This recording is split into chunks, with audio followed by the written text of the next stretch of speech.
Me, I always tell the truth, even when I lie. This is Better Know a Liar. Back in the dock today, it's the current Work and Pension Secretary and serial offender Iain Duncan Smith. In the last episode, we learnt that our Iain, whose spin doctors reportedly refused to take questions from any serious journalists, had been caught lying in 3 key statements that he'd used to justify a series of welfare reforms that had badly hit the most vulnerable in our society. Yet, when faced with the evidence, our Iain was brave enough to issue the following response. Shit. Which was followed up with his claim that, I believe these statements to be accurate. Well, we now have, in no particular order, 3 more of Iain's lies that he no doubt believed to be accurate.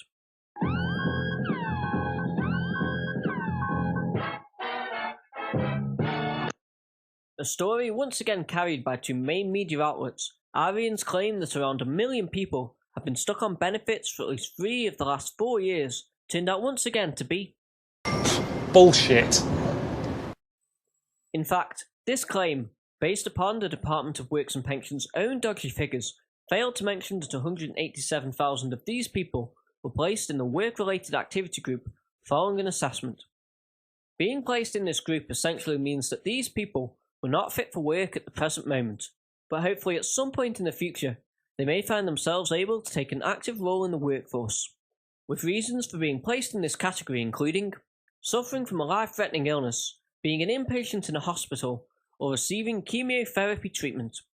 Iain also forgot to mention that a further 117,000 of these people were yet to be fully assessed for their eligibility to receive incapacity benefits. Now, while I realise that an Atos medical can find someone in a coma fit for work, it's certainly stretching the truth to assume that all 117,000 of these people were fit to work. And with Iain's reforms meaning that individuals on incapacity benefits are currently being reassessed, it would be fair to say that Iain has deliberately manipulated a set of figures not only for political capital, but to once again paint a picture of the most vulnerable in our society.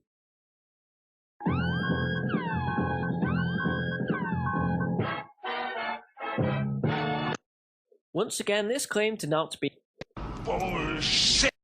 A quick look at the Office for National Statistics website shows that between January and March of that year, 464,000 jobs were added to the economy as a whole. However, Iain was only referring to job vacancies and job centres. Now, looking once again at the facts, which is clearly something that Iain doesn't do, and taking a time period just 2 months before Iain made this statement, we find that 443,000 job vacancies appeared. This number then drops to 275,000 if we exclude self-employed vacancies. Now, 275,000 new jobs in a month would mean that Iain has badly got his figures wrong. And when the good folks at Full Fact questioned the Department of Works and Pensions about the figures, they sought to clarify the situation, confirming that, on average, Job Centre Plus continues to add 10,000 jobs to its books every working day. Well, going off his own department's figures, it would appear that Iain has accidentally added 450,000 new jobs to the figures, which helps prove once again that his claims have absolutely no basis in fact.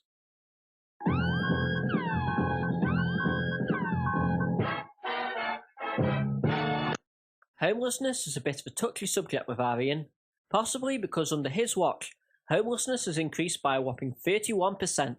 Back in 2011, when Mr. Smith first began to roll out his benefit cap, which he described as being quite fair, he was confronted by a number of charities, including Shelter and the Church of England bishops, who warned that the reforms could make more than 80,000 children homeless, and push thousands more into poverty. They also further warned that, although the cap is targeted at promoting fairness between working and non-working households, evidence shows that it will hit children 10 times harder than adults. Yet Iain hit back, claiming that the public didn't understand the definition of homelessness. Now, despite the definition of homelessness being almost universally accepted, Iain insisted that the government's definition, including the one used by a charity called Shelter, was based not on having any reasonable accommodation to go to, but instead based on children having to share rooms. Nobody will be made homeless in the sense of the public's view of it, without a home to go to, as a result of these reforms. Well, it turns out once again that Iain's statement was full of bullshit. Bullshit. Yep, the charity Shelter released the following statement, in which they highlighted the fact that Mr. Smith's comments were simply not true.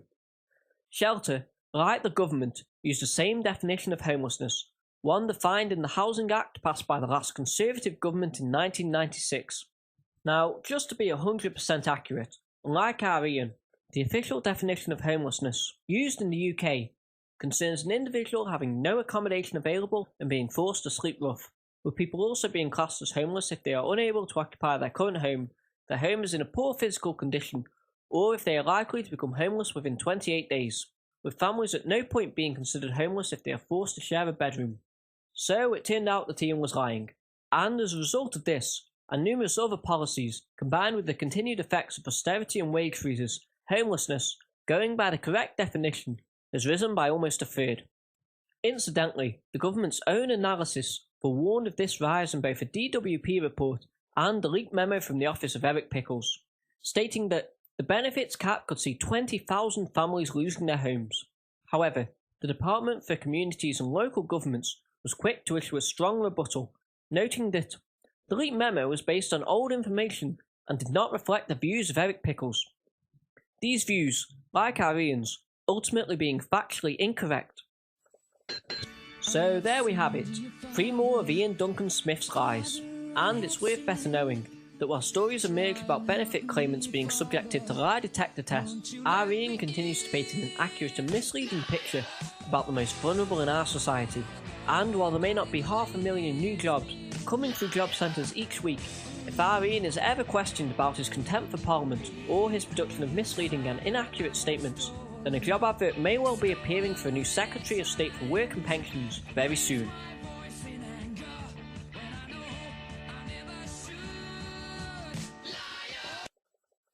It's 90% bullshit.